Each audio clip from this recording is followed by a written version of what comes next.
So today we're here with Richard Bucciarelli.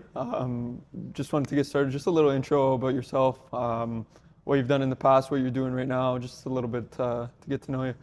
All right, great. So I'll make a long story short. I was a soccer player and a soccer coach, and I was also studying kinesiology at the same time. And this is, we're talking 25 years ago. And through kind of my mutual interests, let's say, in those three things, which is soccer, coaching, and fitness and sports science, I ended up starting a company called Soccer Fitness, where I was doing fitness training soccer players. I guess I did fairly well with that business, and I was able to grow it to the point where I ended up opening my own facility. I think that's how we met. Mm-hmm. We're talking already, that's about 15 years after the fact, when I started. And at the same time, in my career as a coach and eventually as a fitness coach and sports scientist, I also did progress quite a bit. I kept going with my education to the point where I did a master's degree and eventually a PhD, looking into, let's say, what are the optimal methods of fitness testing, fitness training in soccer, and also looking at kind of the best ways to monitor and analyze performance, including physical performance, things like GPS data, how much running players do, their training load and managing load and all of that. So that was sort of my research and kind of the academic side. And I am working as a sessional lecturer and professor at the university level now. I don't really teach exactly about soccer, but I do teach sports science. And most of the time I end up gearing the conversation back to soccer because I'm interested in it. And then in addition to that, I'll just mention the last thing about my career, which was that I did, funny enough, at the same time that I opened my facility was when I started getting connected at working at the higher levels in soccer. I worked for many years as a fitness coach with a few different Canadian university teams, eventually also the Ontario provincial program. From there, the Canadian national teams. I started with the women, and I worked more with the women's teams than I ever did with the men's teams, but kind of built it up from there. I did work with the Toronto FC Academy, and eventually then I worked in senior men's professional soccer with a few different clubs, including one in Uruguay that I guess I almost connected with your brother there. But so I've had kind of a long experience in the game. I realized very early that I wasn't going to make any money as a player, so I started coaching early, and I think I got a head start because of that. But I've been able to combine those passions of mine and build a career out of it. Here we are, and now we're sitting in the latest iteration of my facility, which is speed training, which is basically a rebranding where we realize that, of course, we have lots of soccer players that train here, and the training is really effective for soccer, but it also works for lots of other sports. So, so here we are. Absolutely, and I mean, for anyone who's in the area, anywhere in Toronto, this is out in Woodbridge. This is one of the nicest facilities I've ever been in. Prior to me going down south in Argentina and playing, I connected with Richard, and Richard was the one who helped me get fit to go play down south. This guy, he's a little too humble at times because he is the most knowledgeable, the smartest, and the most capable person in Canada in terms of soccer fitness. Anybody who's looking to seriously get in shape, you got to come to Richard, because I sound like a broken record. I tell everybody that I know, Richard Bucciarelli, he's a magician at what he does. So that's the first thing. I mean, our paths crossed when my brother ended up playing with the national team with Team Canada over at the Pan Am Games, and you were working with the women's side there. So it's funny how everything kind of comes together full circle. But for anybody who's looking to take their fitness to the next level, I highly recommend coming to Richard. Thank you for that. Yeah. No, absolutely. I don't know about smartest, but hardest working at least. But yeah. The most humble for sure. But that kind of brings me to my next point. I mean, you've worked at the highest levels. You've been at the national team level with Canada. You've worked down south in South America. I mean, what would be the biggest difference you've noticed from training players down in South America versus Canadian athletes over here? So it's a good question, and I would say that the big difference, and maybe this sounds a little cliche, but I'll give the cliche answer and then I'll explain it. It's the environment and the culture. And so, in fact, funny enough, I even conducted a research study just because it so happened the first time that I went to Uruguay was I was working at the time with the Toronto FC Academy, which means I had already collected lots of data on fitness of those players, and that academy had teams as young as 13 years old all the way up to adults. They had a senior academy team, which was actually mostly boys, men that were in first year of university and kind of 18, 19, 20 years old. So I had all that testing data. And then I also, again, I went to Uruguay and I collected testing data on the academy of this second division professional club that I was working with, which is, and mind you, second division, right? Yeah. So it's not a top club, it's right in the middle. Yeah. But it's in a top country, let's say, right? So I had the testing data from the Canadian players and I had the testing data from the Uruguayan players, and I would say that my explanation of the differences in environment and culture, this is a perfect way to tell that story and explain that difference. So if you had to guess, let's say, which of the players would have been fitter at U13, U14, U15, U16? Almost think, grade 8, grade 9, grade 10, grade 11. Those four, okay? Canadians or Uruguayans? I would probably say Uruguayans, no? You'd be wrong. Really? Yeah. Wow. So, the yo-yo test, it's the my PhD was done on that test, so I've had my head like buried in the literature about that test like forever, and I could talk about it forever. But it's a good predictor of how much fast running players can do in a game. Yep. It's also a test that differentiates often between levels of play. So the players that are a higher level tend to have a higher yo-yo test and all of that. So it's a great test to measure fitness in soccer. And at all of those age categories, 13, 14, 15, 16, in fact, the Canadians were fitter than the Uruguayans. Wow. So that's kind of interesting, you know, and again, see, literally surprising. And I didn't, we didn't talk offline about this because I wanted to get your honest opinion, right? Yeah. And a lot of people would think that wow, look, they're in that country where they're training more, they're training hard or whatever, and not to say that they were unfit. The Uruguayans were not unfit, but the Canadians were fitter. Now, this was a small study. There's lots of other variables that I'm not taking into account. Yep. We talked a little bit about recruitment, and we know that Toronto FC, it's the only professional club in Toronto, and of course their program is free, which means they they could kind of pick and choose whatever players they wanted. Yep. And probably the players that were selected were really athletic, right? Naturally. Yep. And it's not like in Uruguay there's anything like that. I mean, the city, Montevideo, the capital city of Uruguay, I don't want to get corrected about this. I'm open to be corrected, but when I was there were 20 professional clubs in that city. Yep. And of course, this being a second division club, so there's lots of competition, but a second division club doesn't get their pick of the best athletes or whatever. They take who they can get almost, right? Yep. So in any case, those are things that could have affected these differences. But regardless, the Canadians were fitter up to under 16. Okay, now the next level team in the TFC Academy was what was called Senior Academy, and so essentially this was grade 12, so like the last year of high school, and then kind of some that were already in university or had graduated and doing a gap year kind of thing, and some of them maybe even a year older than that. So they were sort of like 18, 19, 20 years old. Okay, and then in Uruguay they had their segunda or whatever, like the team that's like a reserve team for the first team, but still part of the academy. Okay, now in that team, right, which is the same age. Kind of the 18, 19, 20 years old. Which do you think was fitter, Canadians or Uruguayans? I gotta stick with Uruguay. Okay, so in that case they were. Yeah.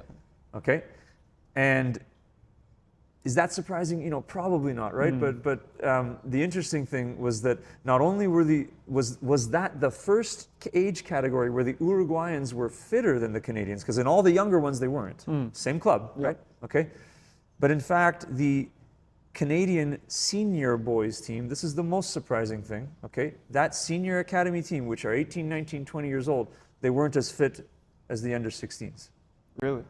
So not only were the Canadians not as fit as the Uruguayans matched for age, they were less fit than the 15 and 16-year-olds. Wow. Okay, now, here's the thing, and why I try to use this story maybe to explain the difference between environment and culture. Physiologically, that doesn't make sense. How can a 19-year-old be less fit than a 16-year-old, right? Like, it wouldn't make sense. As boys and men age, they get bigger, they get stronger. Sometimes, the growth spurt can happen before that, but after the growth spurt, they don't have a lot of muscle. Yep. Their lung capacity, their aerobic capacity isn't as strong. They can't even do a high volume of training right after puberty. Like that all kind of comes later, and you've been through it, right? Usually your fittest ever as a young athlete will be in those years, in kind of your last year of high school, your first couple of years if you're in college or university, or that's when you go pro, right? So that's the time. So it just doesn't make sense that in Canada, these players at that age group were less fit than the others, except if you look at the environment. And keep in mind, as I said, it's a small study, and these are just the conclusions that were hypothesized from that study is the following, okay? What happens to Canadian players after grade 10 or grade 11 if they don't go pro right away? What happens to them? Mind you, this is back in 2013. There wasn't even a CPL. Yep.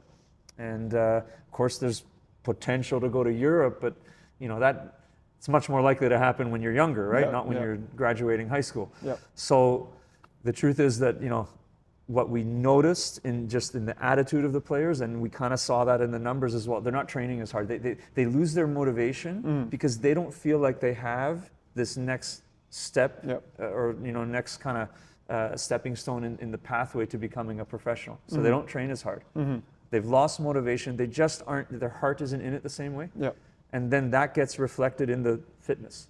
Whereas in Uruguay, again, we talk about the difference in environment and culture. It's the exact opposite. Okay, you progress through the academy, and by the time you get to that reserve team, you're knocking on the door of being in the first team. And it's not just being in that team that's motivating you. It's the fact that, well, that team in the preseason, and I was there, right? We had exhibition matches against the top clubs in Uruguay. Okay, Nacional.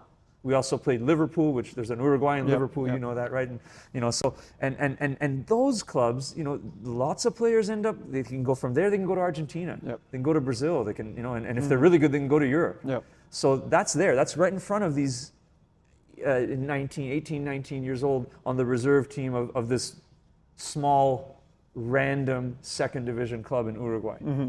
They're way more motivated. They train way harder, and we saw that in the numbers. To me, that's the difference.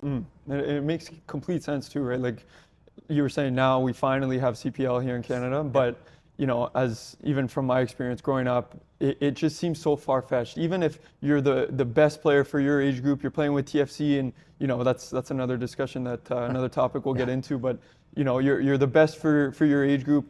Realistically, what is there around here? You've got MLS, and now we've got CPL, but CPL is more of a stepping stone towards MLS. You've got USL that's just under MLS, but the leap going from Major League Soccer over to Europe or even down to South America, it seems so far away, so far-fetched. And like you were saying, down in South America, there's so many different professional clubs. And another thing that I've realized is their system is way more efficient in terms of promotion and relegation. Here there's nothing. I'm glad you mentioned that. You win, you lose. You can go.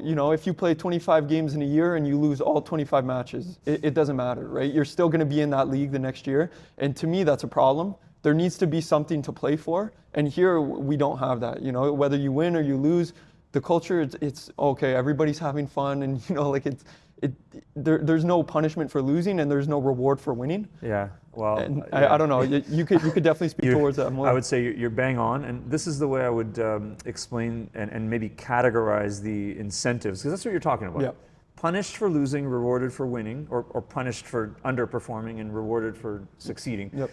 We can call that incentives. And the way we can categorize those is that in all other places in the world that are successful at developing players, and then also at having success in the senior level, professional clubs, national teams, they all do it this way. The youth clubs, or not the youth clubs, but the academies, the youth academies within the clubs are all incentivized to develop. So there are direct incentives for them to develop players, and they get punished if they don't.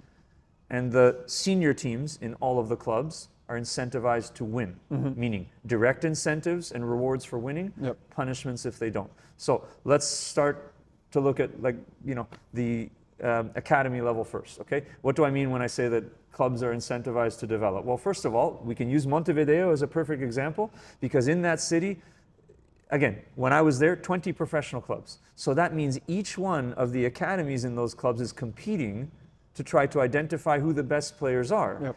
And it's an obvious incentive structure, because if one club is really bad at identifying players, like that club we have in Toronto that's not really good at identifying players, what happens? Well, they miss out. And in fact, that in the long run is going to cost them a lot of money, because if they were better at identifying players, now they'd have players that can come through their own system. And now the right back on your senior team, he came from your academy. You didn't pay for him. Now, you invested in developing him, but you didn't pay, hundreds of thousands of dollars or whatever for him. He's there. And on, it will go in that way. There is a direct incentive, and it's the competition that drives that.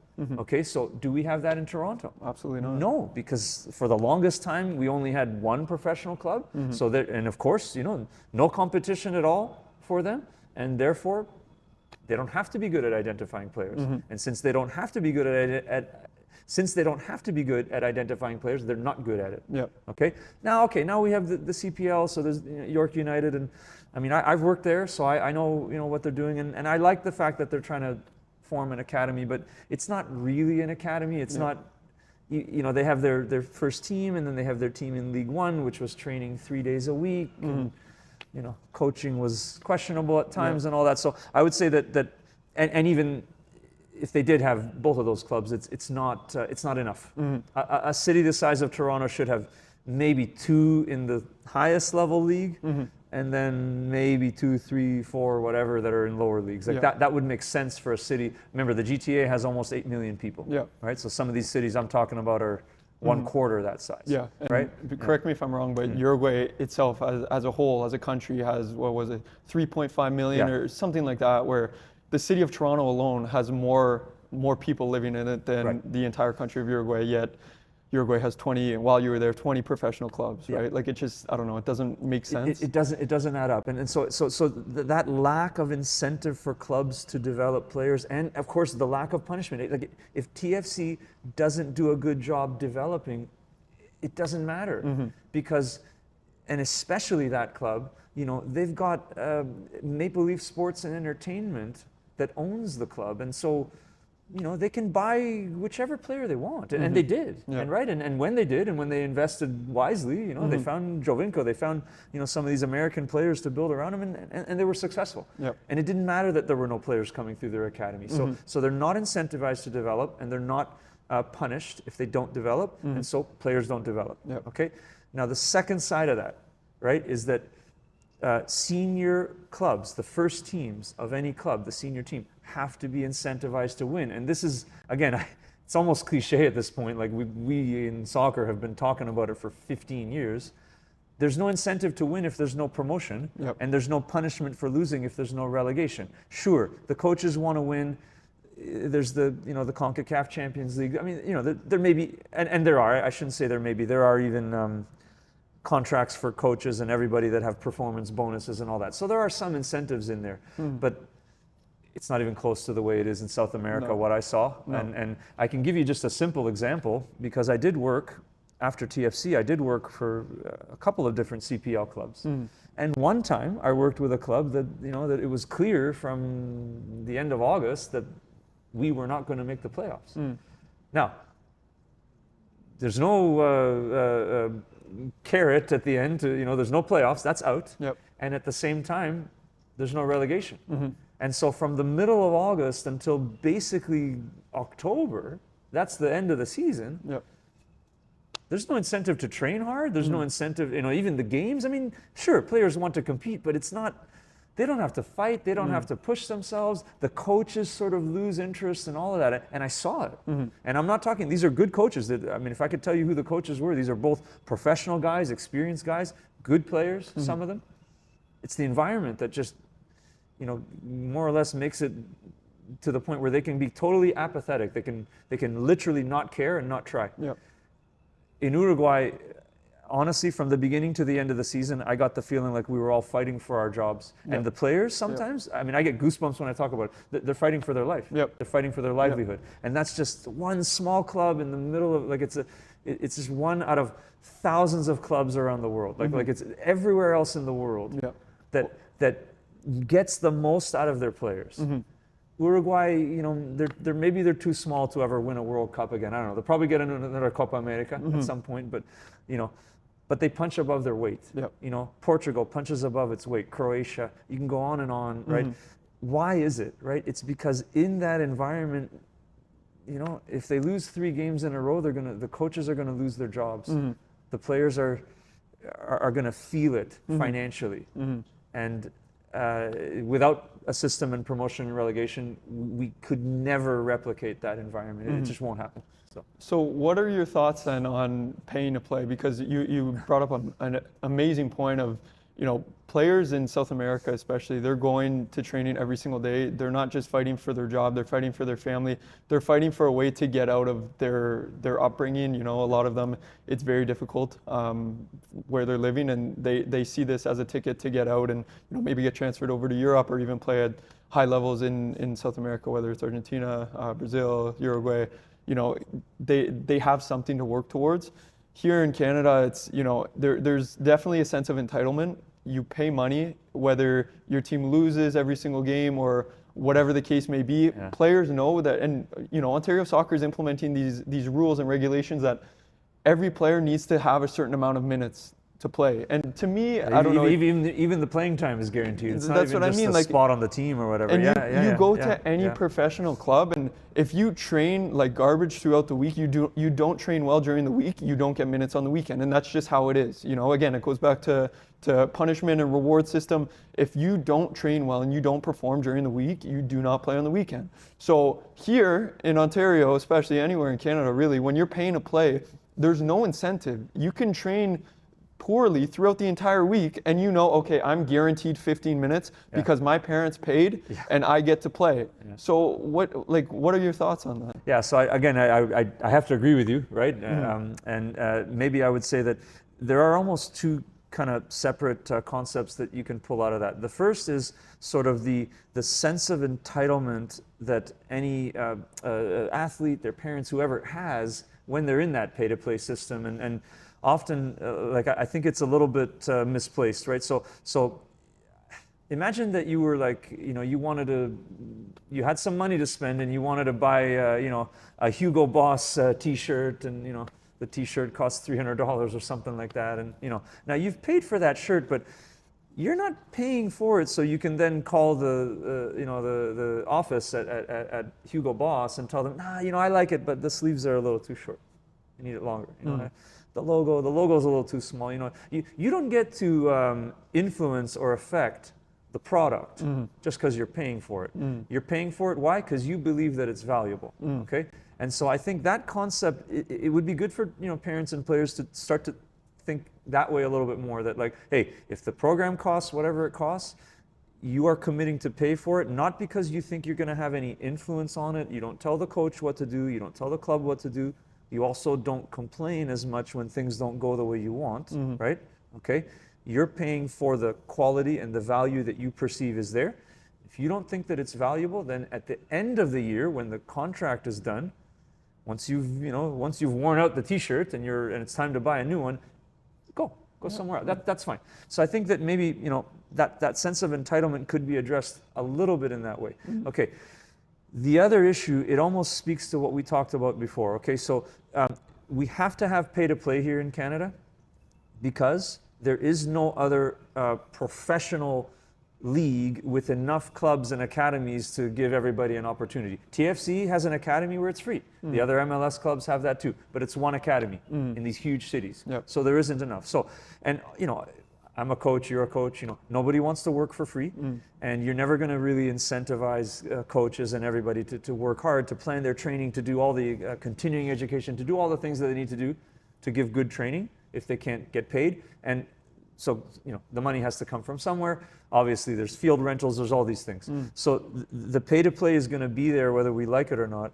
I would argue that then the issue is, can we possibly within our system start to build some of this accountability in? So we go away from the sense of entitlement, and again, we just tell people, yeah, hey, look, this is an academy or a club, whatever it is, but you're paying for this program because you believe that this program is quality, Yep. and you believe maybe you can get some value out of it, okay? But every single day we're going to hold you accountable. Every single day we're going to say, we're training 3-4 days a week, as you said. If the quality of the player's performance in the training is not good, why should they play, right? Yep. You should earn. If it's high performance, if it's, trying to lead to professional, right? There's a spot, there's a place in Canada for recreational soccer. There's, lots of other leagues and things where playing time can be equal. But if there's a certain number of players or whatever that are thinking about high performance and they want to be professionals, they want to play in their college or university or whatever it is, there needs to be standards. There needs to be accountability. Players need to be held to a certain standard and be held accountable if they don't. And there shouldn't be a sense of entitlement. Outside of that, if we don't get, again, a system whereby there's more competition in the academies that are free, like we would need more professional academies that are free and they need to compete with each other for players. And then that drives incentives for, clubs to do a better job identifying players, clubs to do a better job of developing those players they do identify, all of it. Absent of that, I think, I hope it's not ambiguous or not, but it's like we need to find ways to build standards and accountability into the youth programs. Pay to play is not going away. There's no way. 100%. And that kind of leads me to my next question. I have this discussion with parents all the time when their kids are U12, they're going into U13 the next year. That's the first year of OPDL. Every single year I have this discussion, and parents come to me and they say, well, this year's a big year for me, for my son or my daughter, it's the first year of OPDL. What do you think I should do? And, for me personally, I don't think OPDL is what they make it out to be. I think there's a lack of knowledgeable coaches. I think that they play less games. They train just about the same amount as they would the year prior. So what would be the next step then? If you don't think that your kid should be playing OPDL, what's the different avenue you could go down? Yeah, so it's just funny. It's a question that I get asked. In our business, we still have hundreds of soccer players coming in and out of here. So I have these conversations with parents all the time. So the first thing is that the OPDL claims to have standards, and I put my air quotes there because the reality is that if you actually step back a bit objectively and look at what they're claiming to have as a standard versus the reality of it, what you'll see is that I'll give you a few examples and you can kind of see the discrepancy there, right? So for example, they say that one of the standards is that all of the coaches need to have, let's say, a national B license. I think now they're calling it a CONCACAF license, as if slapping the Confederation's name on it, somehow adds to the credibility of it or whatever. But, the truth is that license is only valuable, any coaching license is only valuable if the instructors, that means the people who are teaching it, are knowledgeable, experienced, and have a track record of success. And those three criteria, a knowledgeable person, an experienced person, right? Knowledgeable coach, experienced coach, and a coach that has a track record of success. That's the formula for coach licensing everywhere else in the world. That's the only coach educators that get hired to teach coach licenses, except in Canada. Okay?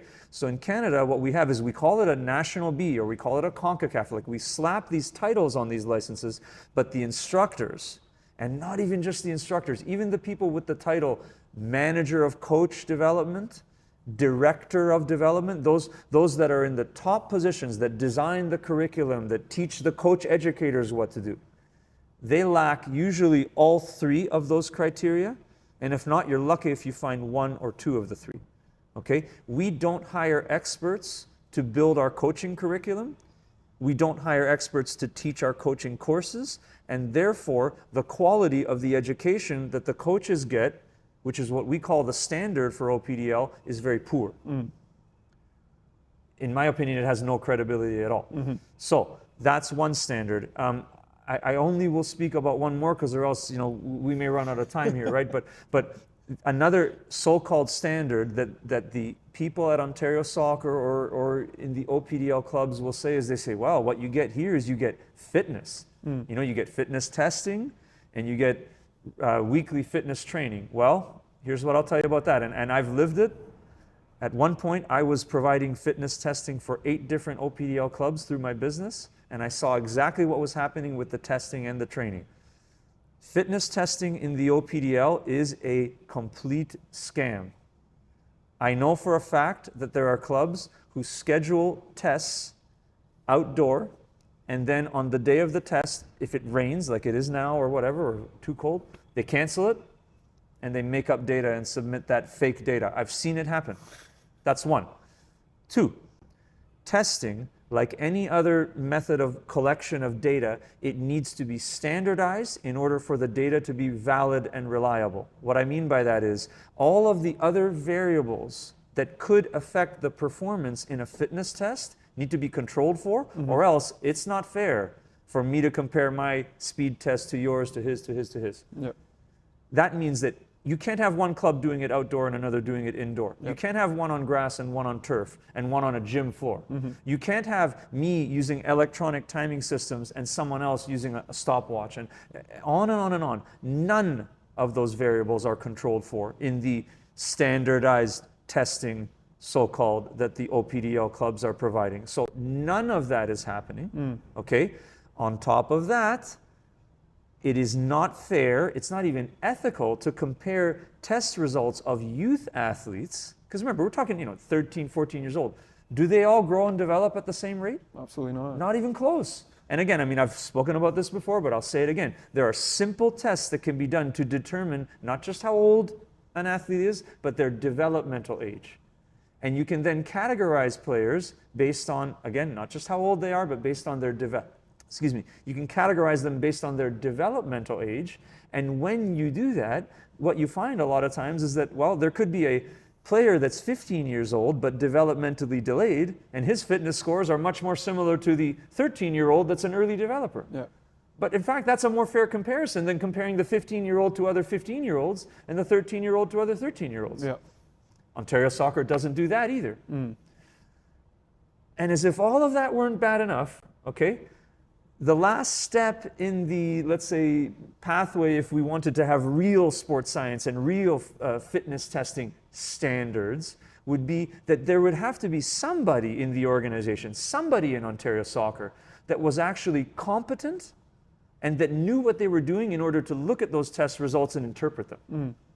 And we've never had that. As I said, even the people at the top, the one with the title Manager of Coach Education has barely ever coached before. The one with the title Director of Development, the only coaching experience that these people have is at the youth amateur club level.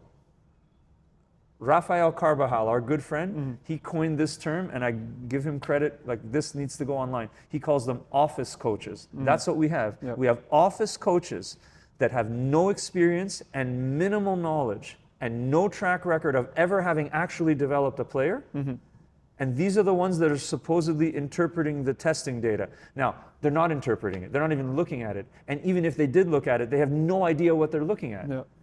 There are lots of people in Canada with expertise. I take myself out of it. I mentioned other people that, that friends of mine and colleagues of mine that aren't here anymore because they got frustrated and they left. Yep. So there are people that could provide that expertise and that analysis, but Ontario Soccer and Canada Soccer doesn't want them. And the reason they don't want them, it's the same reason why they don't want competent coaching instructors. It's the same reason, because they're incompetent. And when the leadership of an organization is incompetent, what do? They get rid of all of the competent people and they only bring other incompetent people. That's the problem that we have. So going back to OPDL and the standards, these so-called standards are, they are a lie. There are no standards, or the standards are so low that they lack any credibility at all. What should a player do if he or she is, turning 13 and not sure where to go or whatever? Find the best coaching. Yeah. Look up the resume of the coaches that are coaching in whatever organization you want to work for. This is what I would look for. I would look for UEFA A or UEFA Pro. Okay? The South American licenses are also excellent. I wouldn't care at all about a Canadian license because, as I said, the instructors are incompetent. So to me, a Canadian license is the same thing as getting a university degree from a school that's not accredited and, you know, some random place in the middle of nowhere that just gives out degrees to anybody. Yeah. It's worthless. Yeah. So that's the first thing. The second thing is I would try to look on the resume of the coaches that are working there, how much experience do they have and where have they worked? The ideal candidates to coach in some of these higher level clubs are the ones that, you know, have been at a higher level. And, you know, we all know, I've worked in pro soccer, I know you played, and, you know, the coaches don't stay there all the time because it's, you know, you are held accountable for your performance. Yep. And it's cutthroat and it's tough. So there's lots of people that have coached professionally in Europe, in South America, anywhere, in Africa, in Asia. They've got experience. A lot of them are friends of mine. Those are the ones that you should look for, wherever they are. They could be in Burlington, they could be in Vaughan, they could be in Pickering, wherever they are. Doesn't matter. Find those ones. Yep. And then on top of that, in an ideal world, you'd also find someone that has a proven track record of having actually developed players. Those players, honestly, they end up getting attached to your resume, and I know it because I'm in this business, and often, you know, people will look at some of the players that we've worked with, and that's what adds credibility, okay? As I said, I know for a fact right now that we have somebody who calls himself you know, Director of Development at Ontario Soccer, and in his bio on LinkedIn and on his resume, it says Player Development Specialist. Now, to me, a Player Development Specialist is someone who actually has a proven track record of having successfully developed players. Well, this person hasn't done that, and yet he still gets to be a self-proclaimed Player Development Specialist. To me, find programs that have coaches that meet those criteria, and that's what you go for. It doesn't matter if it's OPDL, it doesn't matter if it's iModel, it doesn't matter if it's a private academy, it doesn't matter if it's other supplemental coaching. Those are the people that are going to make you better. 100%, and I think that's one piece of advice I give to all my clients and parents is, first of all, you got to know what your goal is, what your kid's goal is, what your goal is as a player. If you really want to play at that next level, whether it's university level, NCAA, professional even, if you really want to take that next step, you have to find that coaching. Coaching is everything, and you know, with good coaching comes great training environments. You know, there's a direct correlation between the two, and that's something that, whether you got to drive 45 minutes one way to go get that training and that coaching, that's something that you got to do if you're serious about developing. I had one coach growing up who I stuck with for probably 5 or 6 years, and nowadays he doesn't coach clubs anymore around here, but nowadays it's like finding a needle in a haystack. It's almost impossible because the good coaches, like you said, they come around here and they see the absolute catastrophe that the system is in Canada, and they say, you know what, I'm not even going to try. That happens, or you know, they work in the system and they get cut out, as I said, because if you're good, you don't progress in any of the environments, and that's why, I mean, I can give so many examples of you know, quality coaches, competent, experienced people that get fired and get cut out, and yet on the other hand, you have all the incompetent people that fail upwards. Some of them have been in their jobs as, you know, director of this and manager for decades with no success. And then even worse than that, some of them that, you know, they get into a national team or some higher level, you know, TFC Academy, whatever it is, they fail at that level and then they get promoted. So but again, the only solution to that would be if we had incentives for youth clubs to develop and if we had incentives for the professional teams to win. Since we don't have that, you know, there's no way to prevent that corruption and those incompetent people from getting to the top levels unless, you know, we hire competent people at the top and then those competent people hire other competent people. Well, it goes back to another point, and you know, one thing that I tell all my players that are serious about playing that next level is, look, once you hit 16, 17, you shouldn't be playing in Canada anymore. You know, that's the unfortunate truth, because there's no pathway here. You know, you've got, like we spoke about, you've got MLS, you've got TFC in this area, but other than that, and again, Toronto FC's identification process is not very good to begin with. But you know, if you're a 16, 17-year-old and you really want to play high level, the advice that myself and the coaches that we have within Optimal, who have all played high level, we tell them, look, you got to leave, because as bad as it sounds, if you can go play, you know, even second division in South America or over in Europe or even third division, you could definitely keep up over here. You know, you can come back and, you know, it goes back to the incompetent coaches that we're talking about. if you go play in South America or Europe or Asia or anywhere else, and you put that on your resume and you come back to Canada, the first thing they see is, oh, he played outside of Canada, he must be a good player. And like, it's just backwards, you know what I mean? Like, even as an example, my older brother, he went to go play at TFC Academy, he got cut. Of course. And then he went down to South America, he played in Uruguay for Defensor, and he signed a pro contract there. He was there for 2 years. He came back to Canada. The first thing TFC did, they signed him to a contract. Because of that experience, right? 100%. And imagine that that's not a unique case. Like this is TFC, I use this analogy sometimes, but TFC is the only professional club in Toronto, which means in Toronto, they're Barcelona, whether we want to admit it or not. That's who they are. They're the top level, so-called, right? Okay? And talented players are better off not being in their academy and going their own way, paying for a plane ticket to go wherever, right? To go to Montevideo, to go to Argentina, to go wherever. They're better off doing that than going to Barcelona. Now, anywhere else in the world, right? Everybody wants to go to that top club. Even the players in the other professional clubs. That's the pinnacle. That's the top. And in fact, the people who know what they're doing, more often than not, even if they find out, I can't tell you how many parents have said this to me, how many times I've said this to people, and even coaches I know say this. Even if Toronto FC is interested in a player, they don't want to go. Because they already know, well, this is going to hurt my development more than it'll help me. Imagine saying that about Barcelona. Imagine saying that about Bayern Munich, Milan, Real Madrid. Like, it's crazy, but that's literally the way it is here. And the biggest thing that I found from my short time at TFC Academy, and like it's the training environment. Okay, maybe the training is better than of course the training is better than OPDL and all the other local clubs around here. But the main thing that I saw, the difference between training in Toronto FC and training for in a club in Argentina or Uruguay or in South America, the training environment is very, very negative in Toronto FC. The players there's no goal for everybody to get better collectively. It's, I'm going to step on this player's throat to get better.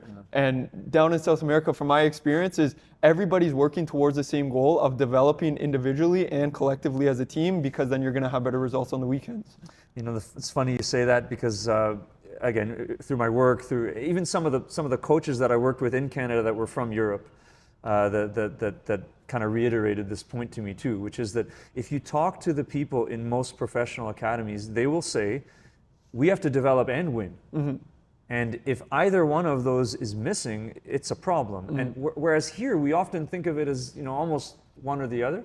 And then even worse, as you said, there is this weird culture that exists in the MLS academies, because I saw it too, which is that the players become so self-centered that it's to their own detriment. And again, I don't know that you can change it without changing the culture, and changing the culture will only happen if there's competition. Toronto FC Academy needs competition. If they don't have that competition, I'm not sure that it's even possible to change. You can bring in better coaching. You can, raise the standards, like the actual standards, not the fake standards that we have now, and that'll help. But I think without competition, I'm not sure that it will work. And in the end, the other piece of advice I would absolutely give to any young player, and I say it all the time, is if you're good enough and you have an opportunity to go to Europe or to South America, go. So, and we can talk about this forever, but one thing I did want to mention is, like we spoke about, you've worked at the highest levels imaginable, especially here in Canada, and you decided to change paths completely. What exactly happened with your time with Canada Soccer, Ontario Soccer? Okay, so that's a good question, and I'll make a long story short, but because I worked both as a coach, a fitness coach, and sports scientist in the national teams and provincial programs. So I was in it at that level, and also as a coach educator. And so essentially, what was happening was I was seeing the flaws from my standpoint as a sports scientist, and I was developing a lot of expertise. At this point, I was finishing up my PhD. I'd been traveling all over the world, and I worked in a real professional soccer country too. So the differences were clear to me, right? And every single time when I would talk to coaches about doing things differently with both the physical training, testing, player identification, more or less I felt like I was talking to a wall. When I talked to the people that were in charge of coaching education and coaching development about everything from implementing tests for developmental age, standardized fitness testing, getting rid of all this unreliable, garbage data that we're collecting, doing something with the data, monitoring the training with heart rate and GPS. One of my best friends and colleagues, he's an expert at this. He's in Portugal. He's been in Portugal for 5 years because he, again, got frustrated with how it was here. All these things, basically none of the things that I was pushing for ever got implemented, and I always got the same answers for them. It was like, yeah, Richard, we'd like to do this, but we just can't, or we don't have time in our coach licensing to talk about this, or we don't have money, this, that. So they would say these things, but then I taught in the coach licensing. I remember spending a whole afternoon talking about safe sport. Literally, some external person coming in, talking to all these coaches as if they can't tell right from wrong, and they need, the government to tell them, that they're not supposed to swear at players or do anything inappropriate. And it's like, it's all wrong, okay? If there's a sociopath that really, can't tell right from wrong, well, he or she is not going to change his or her behavior because of the safe sport training. They're sociopaths. Yeah. You got to weed them out. The rest of us, we know right from wrong. Fair enough. Maybe there's, a little bit of extreme with the yelling and screaming or whatever. There's things that you can correct. But you know what? A good coach educator, a good mentor can correct that without wasting time with safe sport, respect in sport, ... So they cut out teaching coaches how to actually coach so that they can do this. And anyway, that's just one example out of literally dozens. And it came to a head when, in addition to me coaching in Ontario Soccer and Canada Soccer in the licensing, I created my own course to address that gap. My course was called the Soccer Fitness Trainers course. And I taught it on my own for a little while, and then eventually I started teaching my course through Ontario Soccer. But I was also teaching things on my own. This was part of my business. One of the things that I do is I'm a coach educator, so if clubs or other organizations want to hire me to teach coaches about fitness testing, about warm-ups, about injury prevention, about anything, I do it. And everyone involved in Ontario Soccer and Canada Soccer knew that I did it, and nobody had a problem with it. Until at one point, they brought in a new person, and of course this person, a manager of coach education, even though he's never coached, but somehow he becomes the person in charge, and this person found out that I was teaching another course on my own, and sent me an email telling me that this is a conflict of interest. And so respectfully, I replied to him and I said, well, look, this is part of my business. The content is my intellectual property. There is no conflict of interest. And I guess he didn't like that, because then the next thing I know, I got an email from him, but CC'd to all of the top people in Ontario Soccer telling me, well, it is a conflict of interest. And in fact, that course material for your course is not your intellectual property. It belongs to Ontario Soccer. And if you continue to run these courses, you can't work with Ontario Soccer anymore. So those were two direct threats that were made to me. One, that they threatened to steal my work, right? And two, that they threatened to, to fire me or not employ me anymore as a coach educator. So the truth is, honestly, at that point in my career or whatever, I didn't like it, and I didn't want to put up with it, and I didn't want to back down to the threat. So I hired an intellectual property lawyer, and through the lawyer, we sent them a letter threatening to sue them if they use my intellectual property. That led to some meetings with people at Ontario Soccer. We actually ended up going above this guy. So there were meetings with sort of the top people there. And, in those meetings, they tried to weasel their way out of it. And again, I just didn't like it. And I just didn't accept it, because the truth is, when you work in high-level soccer, and I think, you've been there and you know that, and this is not unique to Canada, it's just the way it is in professional sports. It tends to be very cutthroat. A lot of people will try to be disrespectful to you. A lot of people will try to, step on you to get to a higher level. Often they don't pay you very well. You don't get treated very well, right? And I experienced it a lot. When I was younger, I put up with a lot. Yeah. I put up with, shit from Ontario Soccer, from Canada Soccer, from many of the clubs that I worked with. I accepted it because I always, I was younger, and I always thought, well, maybe, this is my foot in the door to do something more or whatever. And that's how I was when I was younger, and a lot of players are like that, and a lot of coaches are like that. And I don't begrudge people for being that way, because you have to accept being treated like that to a certain extent in order to get ahead. Yep. But at some point, you feel like enough is enough. Yep.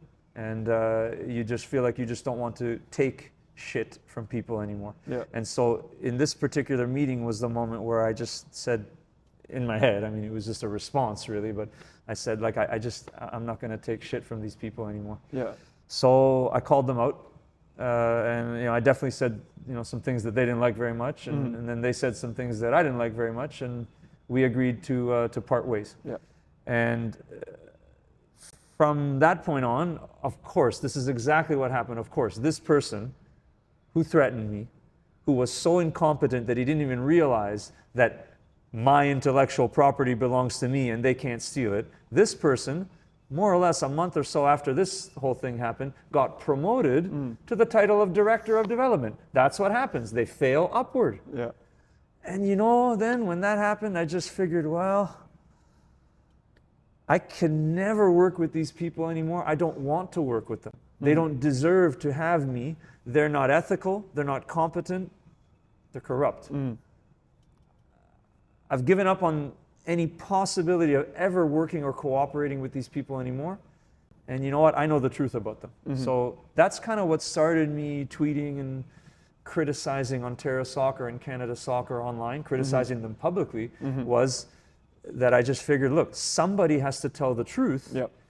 And I thought maybe I'm in a perfect position to do it because I have my business, I have my work as a professor and all that. I don't need them for anything, right? I would need them if I wanted to work with them, but I gave up on that. Yeah. Okay? And at the same time, I know that all of the coaches that are involved in the system, they felt the same way as me. I know, I talked about it to them for decades, but they're scared to speak up. Yeah. Because the young ones don't want to lose their opportunity, like me 10 years ago or 15 years ago, and the older ones don't want to lose their job. Yeah. The players and the parents, they all feel the same way. I have a business, as I said, I'm interacting with hundreds, thousands of them. They all feel the same way, but they're scared to speak up because they don't want to lose an opportunity. Yeah. So I thought at least, okay, I'm in this unique position. I know everything that's happening inside out and backwards. I work directly with these people. I know all of the problems. I know how to fix them. And I'm not vulnerable to them, pulling the rug out from under me and, taking a job away or whatever. They already took my job away when they threatened to steal my work because they made it so that it would be impossible for me to ever work with them ever again. So, as I said, somebody had to tell the truth, and I thought it might as well be me. Yeah. No, and it's you're the voice of the people right now. Everybody within the system who, whether their kids are in it or they've been employed by Ontario Soccer, even Canada Soccer, they understand what's going on, but like you said, a lot of them don't really want to talk about it. So it's refreshing to hear your point of view, and somebody who's holding them accountable. Obviously, they don't necessarily want to hear it, but for somebody who's been within the system, and we deal with hundreds of players every single week who are within the system currently. It's constantly the same conversations that we're having with parents and players, where they're fed up. They understand the corruption and everything that's going on within the system, but unfortunately, there's no alternative for them, or they feel like there's no alternative. Right. Yeah, and I would say that's it's one of the real criticisms that I have with the programming, outside of again the incompetence and corruption. I mean, that's a problem, but in terms of the programming, because I know you asked me about this before, was they're gatekeeping. Okay, and so again, pay to play is there. Programs cost money. Fine. I would like it if the costs were lower, but sometimes in some respect, the cost is what it is and there's not much you can do about it. But Ontario Soccer runs the OPDL. Ontario Soccer takes $450 to $500 out of every OPDL registration That's about $2 million per year. They also fine players, coaches, teams for every sort of silly bureaucratic infraction you can think of. When the coach doesn't have the right color socks, fine. Yep. Game sheet has a spelling mistake, fine. So there's millions of dollars, okay, being taken from that league, from Ontario Soccer. They profit from that league. And they coerce players by telling them flat out, if you want to be in the provincial program, which leads to the national development centers, which leads to the national team, the implication being, if you want to play for Canada, you have to be in this league. And they profit from that league. Yep. So to me, that's gatekeeping. It's unethical, and I don't understand why it's not illegal. And I would love at some point in my career to even speak to a lawyer about it and say, like, how is this allowed? How is this legal? And you know the reason that it's allowed and everybody puts up with it is because, as you said, they realize that there is no other option. No, and it's the irony of it is they want to come at you and say that what you're doing is a conflict of interest. Meanwhile, this is the biggest conflict of interest right? there could talk possibly be. Talk about a conflict of interest. Yeah, you're profiting off of the league that you're coercing players into joining. Yeah, and it's you know, we could go on for days and days, but you know, Richard is the most knowledgeable person in the area. You know, for anybody who's in the GTA area, I highly recommend. Like I said, he was the one who got me physically fit, ready to go play in South America, and I scored the highest on the fitness testing within the entire academy. So it's you though. It's you that did the work. No, it was Richard is I tell everybody he's a magician. He knows everything that he's talking about. So anybody within the area, I highly recommend coming out to see Richard. But thank you so much for taking the time. I really appreciate it. You're very welcome. Thank you so